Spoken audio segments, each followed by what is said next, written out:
Last week, we painted a pretty dense picture of Brett, Suki, and the ShackDaddies in Riders Republic. We now know who is in the game, but we still need to figure out why they are there. Was that plane crash an elaborate scheme crafted by some evil genius, or just some really bad luck on behalf of the pilot? Here we go again! Welcome back to the Riders Report.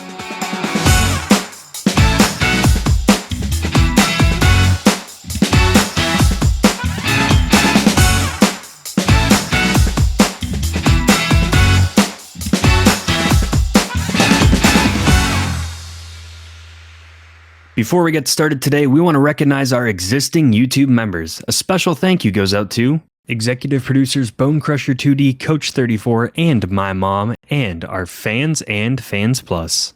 If you'd like to become a member for as low as 99 cents a month and help support our channel, you can hit join below to learn more about perks like early access to the Riders Report, emojis and badges, a members only video per month, sneak peeks, and more. The only update we have from Riders Republic is a post over on Twitter asking, "Hey Riders, as we're cruising into year 2, which sport do you want to see come to the Republic?" So let them know what sport you want to see come to the Republic over on Twitter. I want to see, someone else posted this, Saint, the guy who sends in a lot of photos, he posted soapbox racing, and I can't agree more.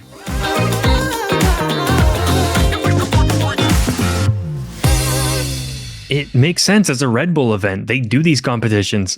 Well, I mean, if we're going with Red Bull events and if we're using that logic, Flugtag is not far behind. We're going to have the derby boxes, you know, just the push cars, but then we're also going to have the build your own planes. So the future's looking bright if we're going full send into the world of Red Bull in Riders Republic. Anyway, we have some lore to build. Again, I know this is a double header this week. But we do need to figure out why the Republic is the way it is. Why is it in the national parks? And what is going on? Why are Brett, Suki, the ShackDaddies, everyone that's in the game, why are they there? Like, we know what Brett's motive is now that he's there and, you know, he's interacting with people. We know how the ShackDaddies are interacting in the world, but why is the world there? So without further ado, let's dive into what might be the most off the walls part of this entire lore building. But I mean, it's lore, so I don't know who sets those standards. It seems insane, but I don't know. Yeah, and we're deeper in the weeds than all of our other shows now, because I think we had 50 or 40 of Steepcast and 50 of At Pretty Steep. This is we're what now on happens. like 63, so we've just lost on topics, like someone said, and we're just coming up with our own stuff. But I think this one will be fun because we have to figure out why you're locked into the map and there's the yellow border all around. All the national parks are smashed together. There's tracks set up with jumps and kind of race courses and some voices just speaking from the sky. There's like all these like weird little details when you start to really think of why this game exists. It's clearly not just a rendition of reality. You know, like you said, like all of the parks are smushed together. All of the best parts of the national parks are all smushed together in the same place. Somebody curated this. Somebody built this world, and it's not the devs. All right, let's get those comments out of the way right now. It's not just because the devs wanted it. Someone had to be at fault, or I don't know, at fault. Someone did this. This didn't just happen by nature. And that's where we took a completely left-hand turn and decided, yes, this is nothing to do with the plane. This is nothing to do with the riders. There is evil at play here, folks. The Riders Republic has some evil genius behind the controls. We're talking like Wizard of Oz level control here. Someone's pulling all of the strings, and the reason they wanted to do this is they wanted to host a insanely large action sports tournament, like X Games type event, big massive event in the national parks. Bring all of the best riders from around the world. You got the Steezy riders, you got some ShackDaddy people, you got Brett and Suki, and they were told, no, you can't use the national parks for a competition. They're the national parks. And no one wanted to put money behind it. So he said, you know what? I'm going to figure out how to do this on my own. And brought those riders together on the flight to fly them to some mysterious tournament. And they ended up here in this republic. And it does make sense that it is the national parks. These are landmarks that everybody is familiar with, and they're national parks because the beauty of the nature that is featured at these parks needs to be preserved so people can enjoy it for centuries to come. Nobody can build on it. Nobody can touch it. So what better than a blank slate for the best extreme riders in the world than crafting the best natural features the world has ever, or at least the United States has ever seen, to feature, to highlight these runs, to showcase these riders and these runs. So it makes complete sense why an evil genius would select the most gorgeous, technically difficult, and just bizarre terrain that the United States can offer in their man-made park. So that kind of does make sense. And if we're going along this route, the person who is creating this does, like, they're not just some random Joe that is wanting to come up with an event, right? This is not Nick and Mitch who are like, we want to host an X Games event. This is someone with skin in the game, someone who knows what they're talking about, an expert in the field. And to bring this, like, this suggestion to the forefront of, like, a corporation, bringing this to the meeting with X Games, with ESPN, whatever, this person needs to have some leverage, right? Like, it's just not some random person. I've said the same thing eight times over. It's Brando Graham, folks. Of all the people that we could pick, we figured Brando Graham, the face of the X Games, the face of extreme sports at ESPN, is the one who wanted to go big or go home. They told him no, so instead of going home, he went to the national parks. That's it. He wanted to do this massive event, and no one would put money behind it. So he's kind of set this republic up. I think you have like an alternate dimension he kind of created. Yeah, I didn't know if we wanted to get into that or not. I'm not sure. We can make up our minds right now. So is this some random dome that he has created? So we can either do like a Truman Show, where this exists somewhere way out in an ocean, where, the walls, the borders are holograms. Everything you see past there is just, pixels. And it's on a floating island somewhere, Hunger Games style, in the middle of nowhere. Or is this an alternate dimension where this is reality and that wall is just some man-made barrier? I like both options. I think the Truman Show fits, since it's a TV type thing. Okay. Where he has this place kind of built up and they are locked in this area, but they don't question it too much because they didn't want to make it a TV show. So he set it up where he's recording all of this as kind of a reality TV show. So he brought all the riders in. He's setting up all of these events. He's commentating from the sky. You can hear his voice in almost every event that you ride. He set up Ridge TV to record everything. Oh, right. So he's just, watching from everywhere and watching your riders progress. And that's where it starts to play in, where you have the riders going to try and build up to win the Ridge Invitational, right? Yep, the final event in the career. And that's where Brett's trying to pick his ultimate champion of the best in the Ridge Invitational. But the ShackDaddy Bandits are also going to have their event to pick their champion. And then it's going to be a finale, like one-on-one, as the season ending. I really like that. Is the finale in like the Trix Battle Arena?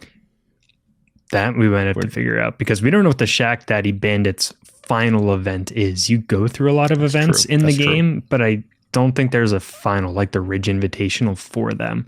Maybe that's coming with Area 52, where they're going to bring all their super weird sports in there. How crazy would it be if this lore actually resulted in an end game for the Shack Daddies? Like, just not for the game, not for the actual plot of the game, just for us, so that we can close our book. The devs are like, yeah, here, just give them an invitational for the Shack Daddies.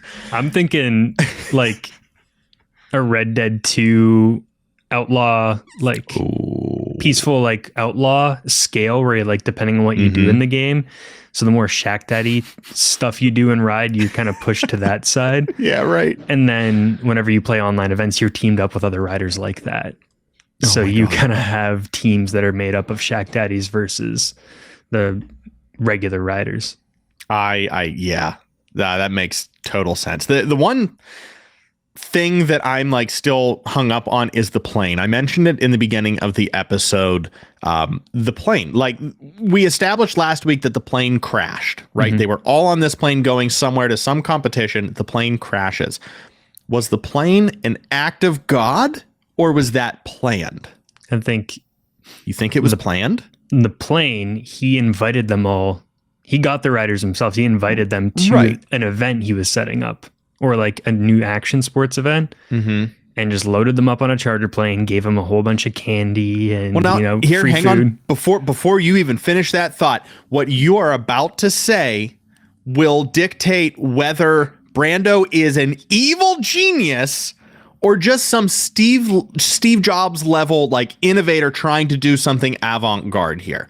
Like either he crashed a plane knowing darn well that there could be casualties within, or he did this on purpose. Everything was staged. Like, okay, so tread carefully. Proceed with what you were saying. He was giving them snacks on the plane. This is the staged thing. He got because them they snacks hit their on the heads plane so hard that they forgot where they were and who they were. That's what I'm saying. Like there were serious injuries involved with this plane crash. We'll skip a lot of these real technical details, but those Skybus, I think I was on one. I don't know if you've been on one where they have the windows that actually like change color and like fake the outside view. Yes. Yep. He did that with turbulence and like fake lightning and storms to shake the plane around. Okay. And then landed it while it was still like shaking and everyone thought they were still in the sky. And then he came up with a baseball bat.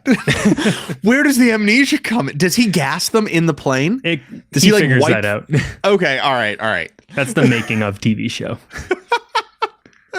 That's the post lore. Once we're done with all of it. Holy. Okay. Wow. Yeah. So there's no going back. We are not recording this again.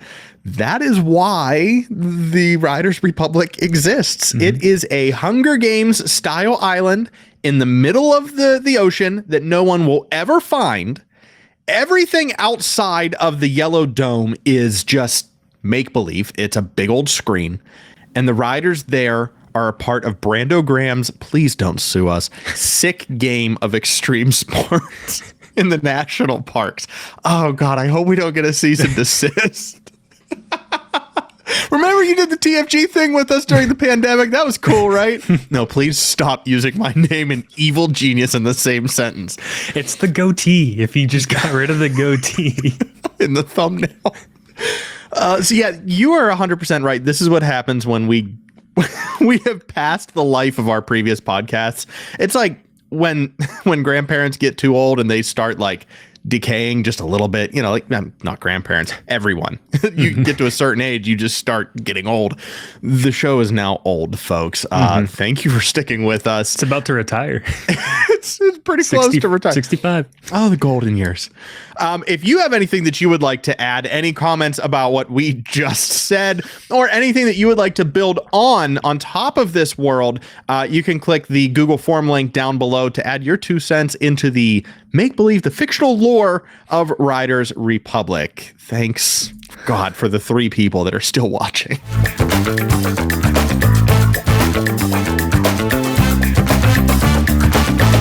I think it's fair to say and promise everyone that next week will be a normal episode. It will not be lore. The both of us need a break to unpack everything that we just did and figure out where we're going next with all of that. So we will be taking a breather next week.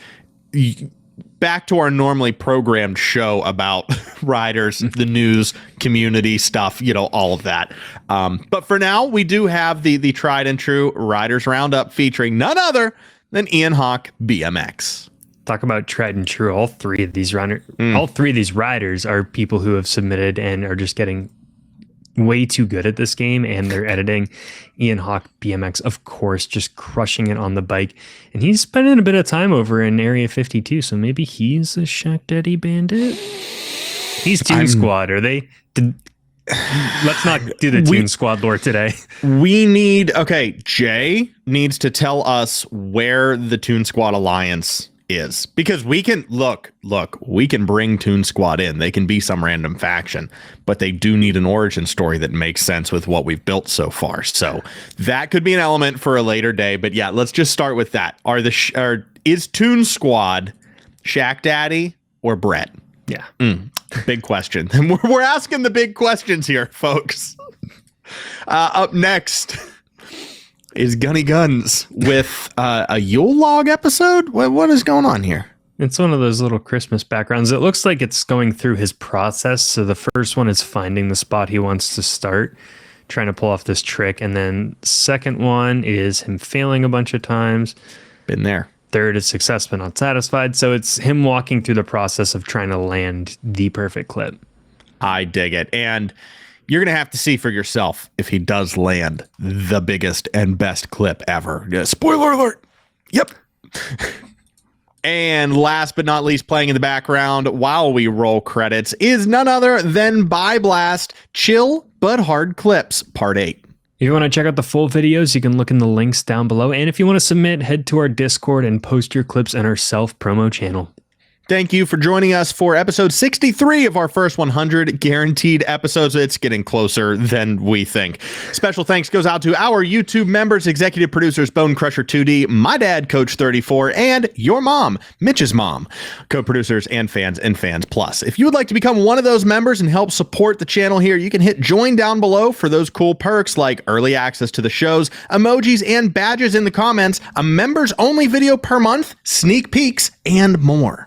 And you can just subscribe to and you'll catch all of our weekly episodes and our TFG X game style competitions and whatever other videos we feel like posting because we're losing our minds right now. Did we make it? I think we made it. If we didn't, let's round this out. We'll see you in same place, same time next week for episode 64. But until then, I'm Nick. And I'm Mitch. And we'll see you on the slopes.